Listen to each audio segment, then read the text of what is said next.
Right now on KARE 11 News, another shooting at an encampment, killing 2 people.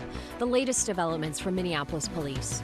Meanwhile, less politics. That kind of thing is gross. Minneapolis Police Chief and Mayor with a fiery response, accused of doing too little after a man was shot, allegedly by his neighbor.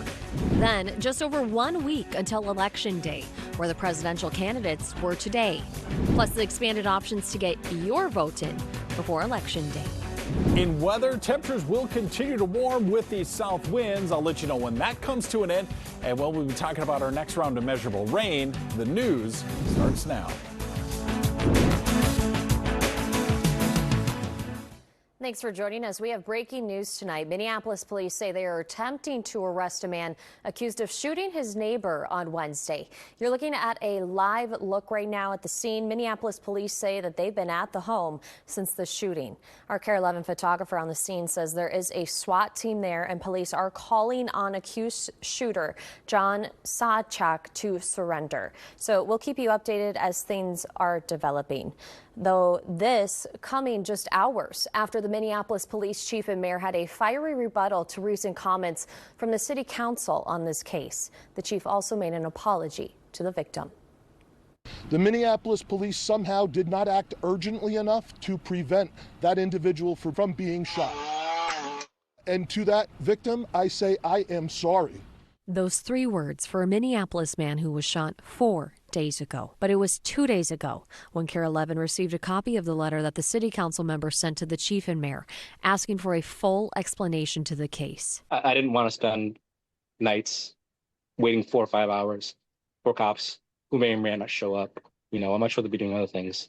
I don't call the police for fun. Davis Maturi was trimming a tree on their property line when he was shot. His neighbor, John Sawchuk, has been charged with attempted murder. Maturi called police at least 19 times, according to a criminal complaint detailing threats and harassment from Sawchuk since buying his home in September of 2023. Stay away. Try it again then, tough guy. Stay away. You can't throw a punch, can you? Stay away. O'Hara says that police did respond to the calls and have tried numerous times to engage with Sawchuk before the shooting. We cannot, as a community, on one hand say, hey, we want cops to use less force. We want less SWAT teams. We want more de-escalation. And then when we actually do that, say, how come the cops didn't use the SWAT team right away? Today, Councilmember Emily Koski sent out a public statement saying our chief of police is hiding behind excuses and our mayor is just hiding. To say that we simply don't care or we did nothing is simply not true. This is an incredibly complex situation that she clearly doesn't understand in full. And to understand it, you could reach out to me, and more importantly, you could reach out to the chief. She didn't. This feels a whole lot more like politics than it does like somebody that's trying to find a solution. Chief O'Hara also again mentioning the struggles with staffing. He says employment levels for the department are down 40% as they are dealing with more investigations. Tonight, 2 men have died and a woman is in the hospital after a shooting at a Minneapolis homeless encampment.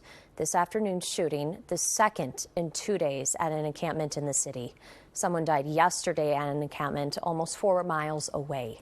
Police say that they are looking into whether the shootings could be related, but today police and city leaders not mincing words as they say they want to get to the root of the problem.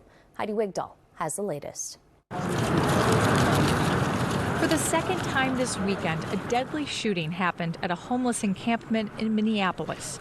This one took place Sunday afternoon, just a couple blocks from 46th and Hiawatha Avenue. Minneapolis police say officers found 2 men with gunshot wounds to the head. A woman was taken to HCMC in critical condition.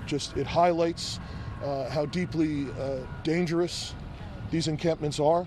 We know within the confines of the 3rd Precinct over the last month until this weekend, already 13% of all crime, 19% of all gun crime, and almost 1/4 of all shooting incidents, shooting victims in the 3rd Precinct happen within 500 feet of a homeless encampment. I've heard from a number of people throughout the city, including council members, repeatedly, that we should not be shutting down these encampments. We should simply allow the encampment to exist continuously. That's not safe. But Councilmember Jason Chavez referred to the strong mayor model that passed in 2021. The mayor of Minneapolis is the only person that can evict an encampment on city land and the public right away. That is his job. We may not agree on the approach, but shifting the blame to the council is just irresponsible. The mayor and Chavez are also not on the same page about what's happening. This is not about a lack of shelter. It's not even most of the time about a lack of housing. The issues that we're seeing in terms of crime and violence, it's about fentanyl. Minneapolis Public Schools has a 30% increase in homelessness. We are seeing folks that get evicted from their rental units end up in shelters or at encampments. That is not a fentanyl issue. That is a poverty issue that needs to be addressed by this administration and our city enterprise as a whole. One thing the pair do agree on is that they need support from all different levels of government to address the issue. Heidi Wigdahl, KARE 11 News. Police are still looking for the shooter or shooters. 3 people were detained but have now been ruled out as suspects. Just over a week to go until Americans decide who will be leading our country. Tonight, CNN's latest nationwide poll putting the 2 candidates in a dead heat. Kamala Harris and Donald Trump each have 47% of likely voters supporting them. Tonight, former President Donald Trump, his running mate J.D. Vance, and several supporters and celebrities gathering for a rally marathon that lasted several hours at Madison Square Garden. Trump spoke for an hour and 20 minutes, saying that New York City could go to him this election, despite a Republican presidential candidate not winning it since 1984. Trump has rallies scheduled in 5 crucial swing states this week, including on Wednesday in Green Bay with Brett Favre. Meanwhile, Vice President Kamala Harris spent the day in one of the most important battleground states in the country. Harris made multiple stops across Philadelphia. Tomorrow, she will hit the campaign trail again, with plans to visit every single battleground state this week. And her running mate, Governor Tim Walz, will be in Wisconsin and Michigan tomorrow. Back home, Minnesota expanded its early voting hours and locations this presidential election to include weekends. Now, over 1,000 people took advantage of it and cast their ballot at Elections and Voter Services in Minneapolis.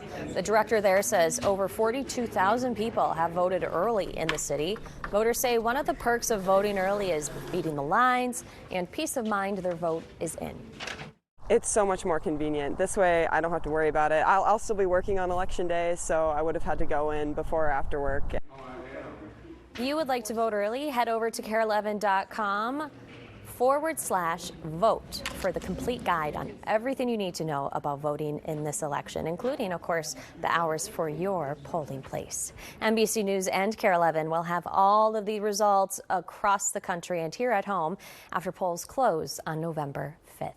Still ahead for us here tonight, McDonald's brings back an item to their menu as they zero in on the source of an E. coli outbreak. Plus, an early start to Halloween fun in St. Paul. First, here's Jamie. It was a beautiful day today, a bit breezy out there, but those south winds pushed our temperatures well above the average, 66 and 42 your numbers, and you can see where your averages end up. We'll be in record territory in the upcoming days. In fact, we are going to start out with some mild temperatures for our Monday morning. I'll let you know how long this warm up will be sticking around and when more realistic numbers make their return along with some rain.